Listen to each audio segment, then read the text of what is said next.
O mercado de trabalho está cada vez mais exigente. Para conseguir um trabalho em 2025, é necessária uma combinação de habilidades técnicas e soft skills. Além disso, é fundamental ter disposição para aprender e se desenvolver continuamente. Em termos de habilidades técnicas, é importante ter conhecimento em tecnologia, análise de dados e comunicação digital. Para além da capacitação, é necessário desenvolver trabalho em equipe, ter adaptabilidade, resolução de problemas e comunicação eficaz. Outro aspecto importante é a disposição para a formação contínua. Isso inclui participar de cursos, treinamentos e workshops, se mantendo atualizado. Esse é o tema de hoje do programa Entre Assuntos.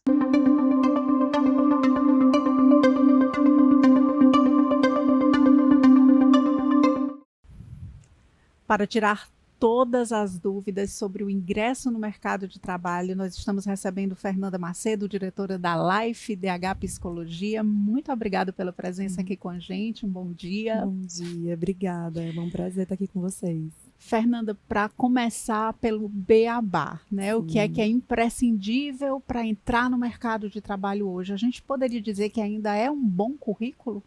Olha, o currículo ele é a sua carta de apresentação. E assim, é um currículo objetivo, bem elaborado.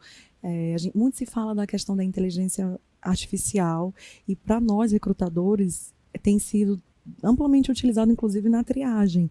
Então, quanto mais objetivo aquele currículo for, mais assertivo, com palavras-chave, uma página, as 3 últimas experiências, melhor. Então não precisa se preocupar com aquele currículo gigantesco, o volume não é tudo. Não, pense bem que um recrutador analisa inúmeros currículos por dia. Então, se for uma análise minuciosa, ela vai estar atenta às palavras-chave. E a própria inteligência artificial, alguns sistemas não auxiliam nisso, e a triagem é feita utilizando como padrão isso. Então, não precisa colocar questões pessoais, dados pessoais, coloque apenas o bairro, importante a questão geográfica, de deslocamento, e as palavras-chave, utilize as 3 ou 4 últimas experiências no máximo, e o tempo também que permaneceu em cada empresa. Depois do currículo, normalmente vem uma entrevista, né? Sim. Como se preparar, Fernanda, para uma entrevista de emprego? Eu diria que o primeiro ponto é investir no autoconhecimento. Você precisa entender o seu momento de carreira. Eu acho bem válido isso, porque você não vai aplicar para qualquer vaga, isso sobretudo para cargos mais táticos e estratégicos. Você precisa conhecer também a empresa, ver como é a rotina de trabalho, entender a cultura do negócio, o produto, o serviço. Então, quando o recrutador tem o primeiro momento com o candidato, ele também percebe se essa tarefa de casa foi feita. Se o candidato sabe o que vai fazer, onde vai atuar, Isso. Então é preciso ter um trabalho prévio aí, mostrar um interesse pelo aquele lugar onde se vai se candidata a uma vaga. Exatamente, essa pesquisa é o primordial. Entender realmente todos esses aspectos do negócio. E agora muito se fala em fit cultural. Entender se o meu perfil faz sentido para o negócio e vice-versa.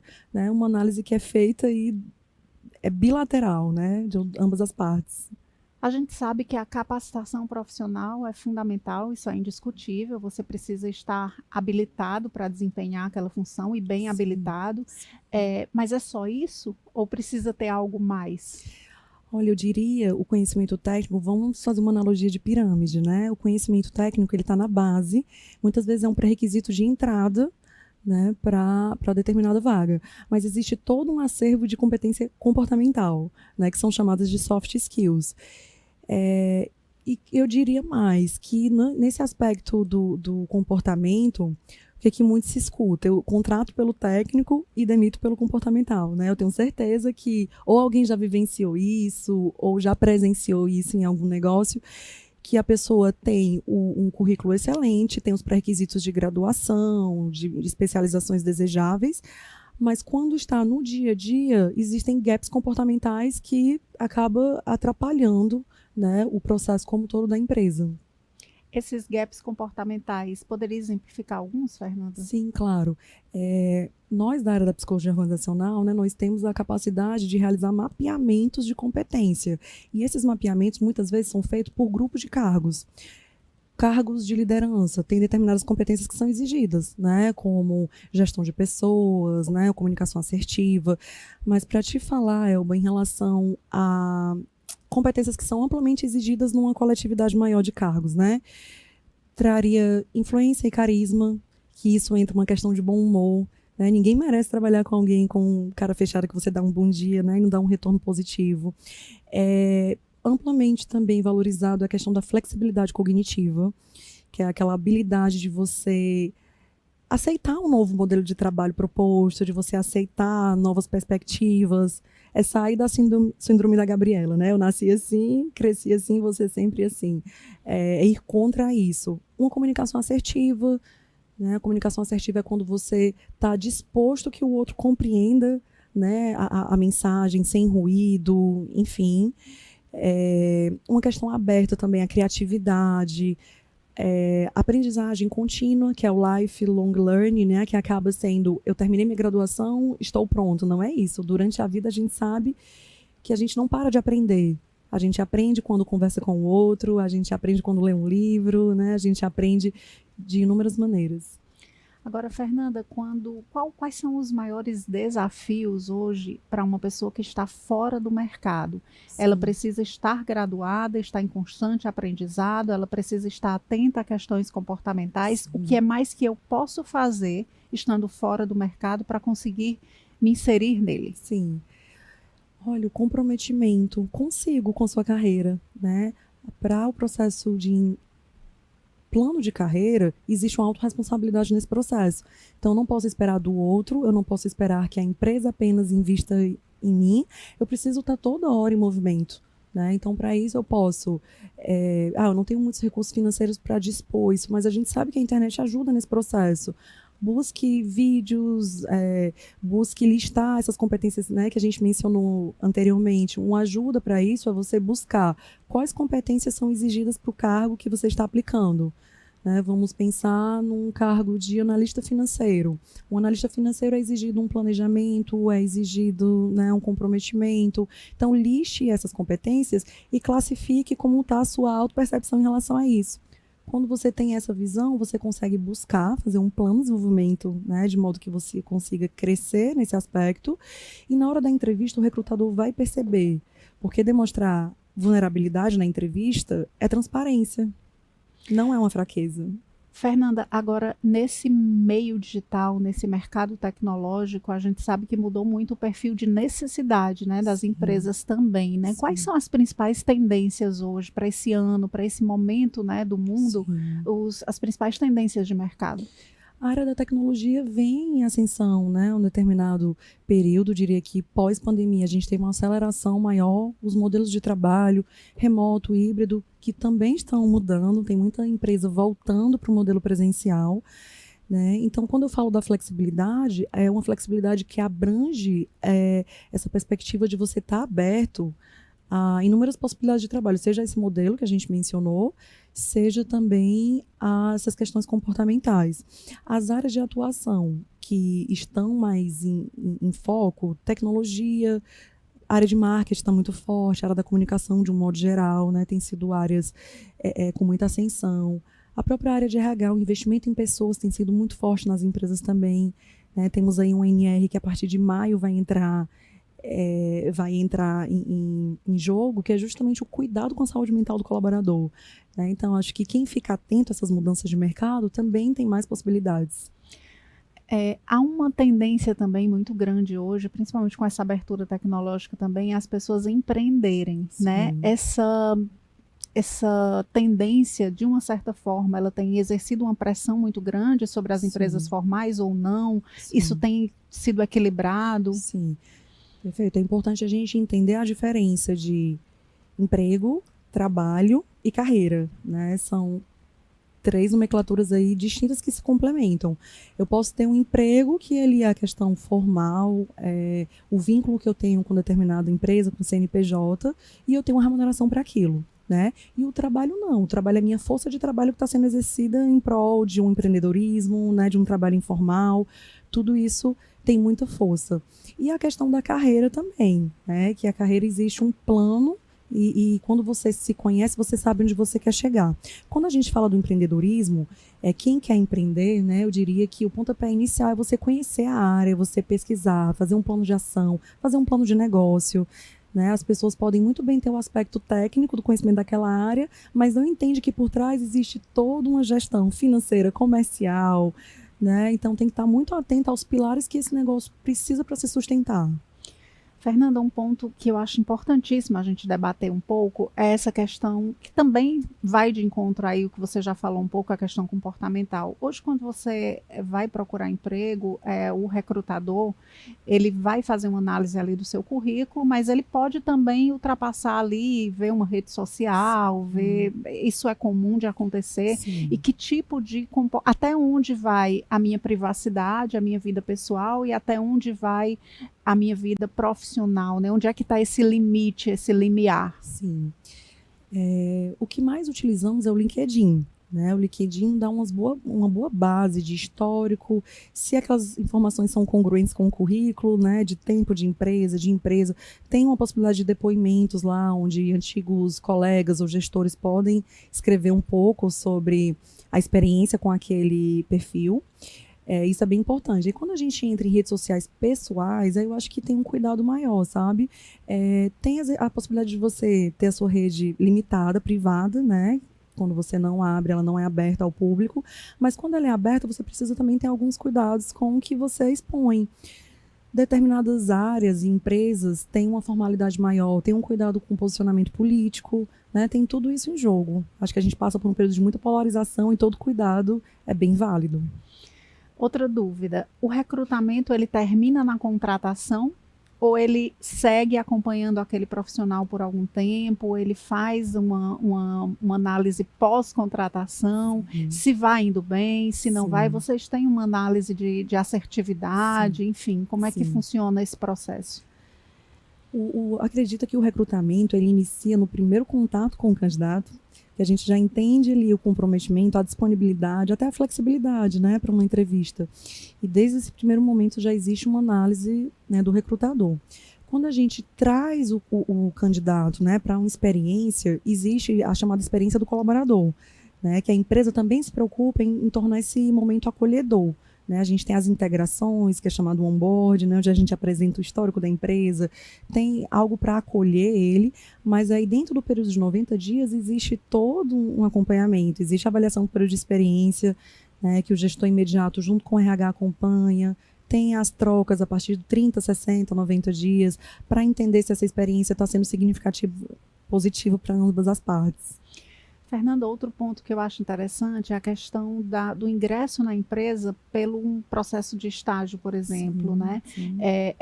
O estágio, ele, para muitas empresas, é uma grande alavanca de profissionais, porque você consegue perceber aquele profissional na prática e ver o interesse que ele tem, e muitos estagiários acabam se tornando funcionários exemplares e exímios, né? É um caminho também interessante?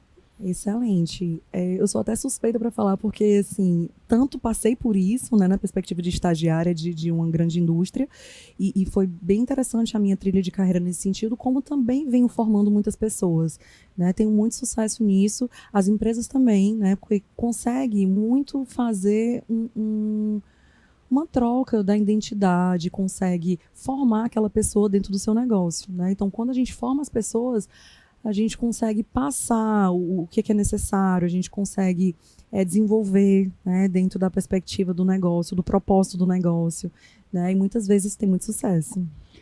Outro detalhe, quando se faz um recrutamento, essa formação contínua, né, esse aprofundamento na parte técnica, hoje a gente tem inúmeras possibilidades aí de pós-graduação, ensino à distância, cursos técnicos. Todos esses cursos, esses aprofundamentos, eles são importantes e têm peso, independente de ser uma universidade, ou de ser um curso técnico, ou de ser o que venha a acrescentar qualquer coisa, é considerado nesse recrutamento? Quando a gente fala da aprendizagem contínua, né, é todo esse grupo de movimento de uma continuação de estudo, né, que entra como extracurricular. né? Então, eu, assim, ainda apoio muito a questão da formalização, do diploma, ele é muito válido e ele vai dar sustentação, lembra que eu falei da pirâmide, né? Da sustentação do conhecimento técnico. Mas todos os aspectos de conhecimentos comportamentais, né? Eles podem ser desenvolvidos, alguns você até já nasce, né? Você é inerente a você, né? Seja porque você, nas suas experiências anteriores, você teve a possibilidade de desenvolver isso, seja na escola, grupos familiares, né? Enfim, mais comunicativo. Mas, gente, o aspecto comportamental, você pode buscar, né? Você pode buscar esse conhecimento, você pode buscar, seja no autoconhecimento, seja por livros, seja por cursos, todos eles são válidos.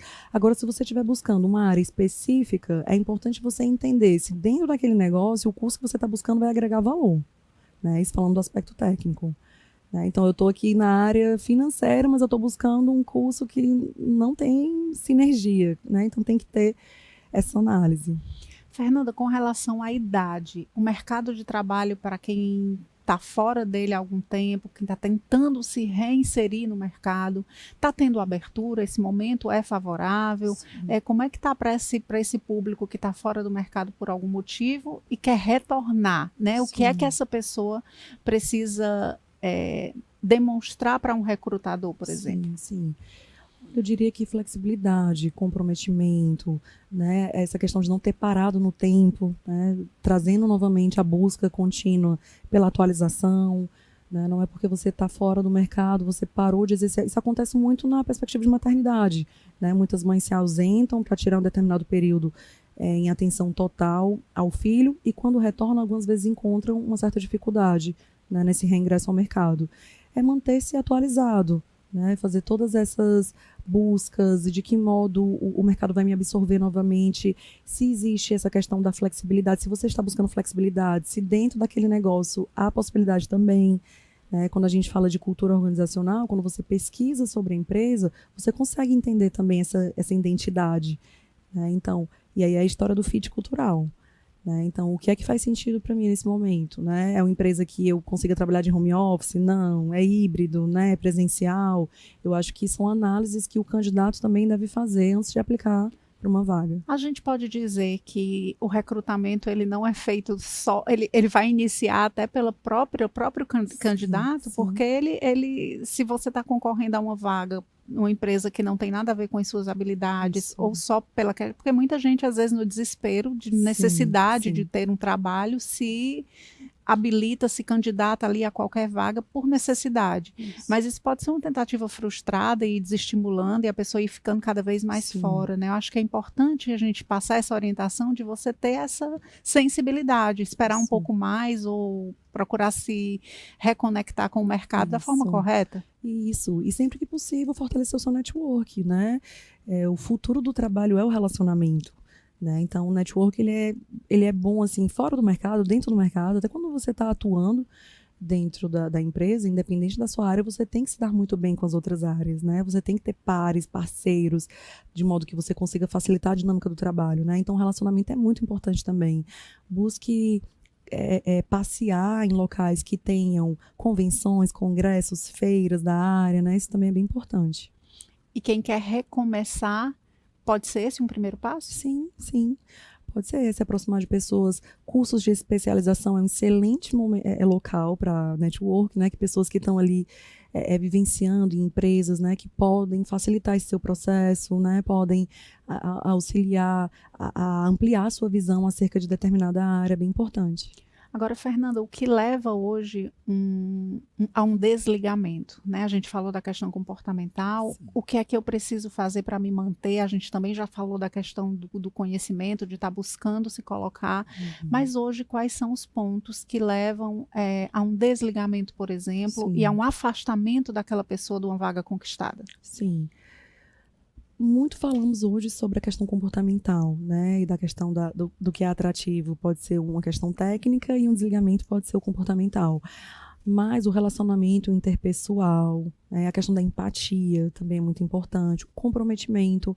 E quando a gente fala de comprometimento, não é a gente ampliar o que seria esse comprometimento. Não é um comprometimento apenas com a empresa, né, com aquele emprego que eu firmei um compromisso, mas é comprometimento também com a sua carreira, né? Então é deixar aquelas portas abertas. O mercado acaba sendo restrito do ponto de vista das pessoas se relacionarem, de empresas se comunicarem. Então deixe sempre as portas abertas, isso também é bem importante. Se manter na empresa também, até que ponto o funcionário, o profissional, ele vai saber até onde pode ir, né? Porque assim, eu Sim, preciso mostrar uma proatividade, eu preciso mostrar que vim, sim, mas eu tenho também que entender como fazer isso, de que sim, forma fazer isso, né? sim, Isso pesa nesse momento? sim. Quando a gente tem processos muito bem definidos, um RH, né, que estruturado, que abraça essas questões, que tem desenhado o papel de cada um, inclusive avaliação de desempenho, né? Porque no momento de avaliação de desempenho, o RH, junto com o gestor imediato, consegue passar as expectativas, né? Um plano de desenvolvimento individual, até onde eu consigo ir, e um alinhamento desse plano de carreira. Porque muitas vezes o colaborador ele tem uma outra trilha na cabeça dele, uma trilha horizontal, e a empresa tem uma vertical para ele, um exemplo. Né? Quando a gente tem uma expectativa de um colaborador de uma ascensão de especialista, mas a empresa exige que ele seja líder de pessoas e ele não tem nenhum perfil. Muitas vezes as pessoas se perdem nisso e a empresa perde um excelente profissional porque não teve a capacidade de identificar isso.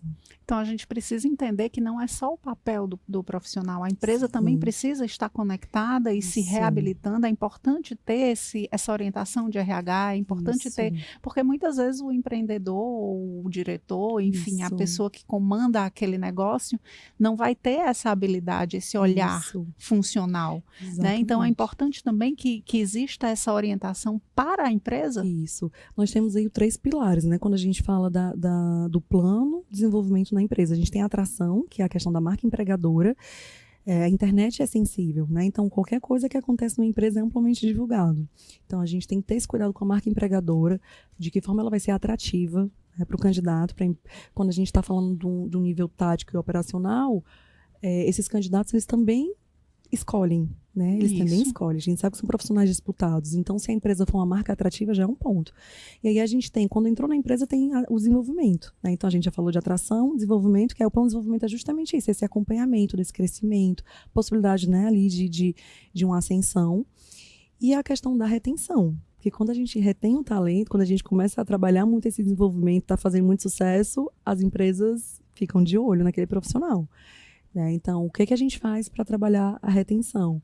É justamente ter essa sinergia da projeção de carreira mesmo, né? O que eu quero e o que a empresa precisa, para saber se a gente consegue ter um caminho juntos. Porque é um alinhamento que precisa de um equilíbrio assim absurdo, porque a Sim, gente vê hoje em diversas áreas aí na gama de áreas disponíveis aí no sim, mercado, a questão de que há muita oferta de mão de obra, isso é inegável. As faculdades formam aí muita gente, todos os sim, semestres, mas na prática, muitas vezes, aquela mão de obra não representa o que se espera. sim, E é complexo, e muitas áreas, novas áreas também, que ainda não têm profissionais com experiência, então estão sim, começando, né? Então, como na sua análise, qual é a tendência de acomodação desse mercado? O que é que uhum, você enxerga para o futuro? sim, Como é que as pessoas precisam se preparar nesse sentido? sim. Quando a gente fala dessa questão da acadêmica, né, tem que ter também um equilíbrio nessa relação. Você se distanciar muito tempo do mercado para investir 100% no acadêmico também pode ser uma armadilha, né? Então, quem tiver a oportunidade de já nessa jornada se inserir em programas de estágio, se inserir em programas de trainee, programas que você já consiga o primeiro step dentro da empresa, né? Mesmo que não seja um step maior, você já vai tá com os pés ali dentro de uma possibilidade, é se manter ativo. Eu não tenho essa possibilidade, eu tenho aqui uma graduação que é um período integral, né? Mas é tudo aquilo que a gente já falou. Passeie em locais que você consiga ter um network, né? Ver e ser visto, mantenha as suas redes profissionais ativas, né? Então, também é uma porta de entrada importante. Falei do LinkedIn como sendo, né, um canal interessante, manter o seu currículo ativo. Isso é bem importante. E a gente tem as duas perspectivas aqui, Elba, quando a gente fala de cargos táticos e operacionais, é um ponto, né? A gente vem conversando sobre ele, mas a gente tem os cargos de base que são os operacionais, né? Que tem uma exigência de ensino médio, né? De escolaridade mais baixa. Que nesse aspecto a gente está passando por uma escassez, né? Escassez de mão de obra muito grande mesmo. Então, esse seria um gap, de repente, para quem Sim. quer se reinserir no Sim. mercado de trabalho, é um ponto de atenção? Sim. Quem tiver a possibilidade também de dar 2 passinhos para trás, né? E ali mostrar o seu trabalho, que a gente vê cases de sucesso, pessoas que começaram em cargos de base operacionais e ali conseguiram ascensão, trazendo o aspecto técnico e o comportamental como diferencial, e aí teve uma visibilidade maior dentro do negócio. Então, a gente pode dizer que aquele velho ditado que não precisa começar lá em cima continua válido. Com certeza. E aí fica também um sinal bem importante para a geração Z, né? Que a geração Z ela tem tido um pouquinho mais de pressa nesse processo, entra como estagiário no dia seguinte já quer ser CEO, né? É um cuidado que tem que ter, e as empresas também têm tido um movimento de adequação na retenção desses talentos e um cuidado maior de ambas as partes.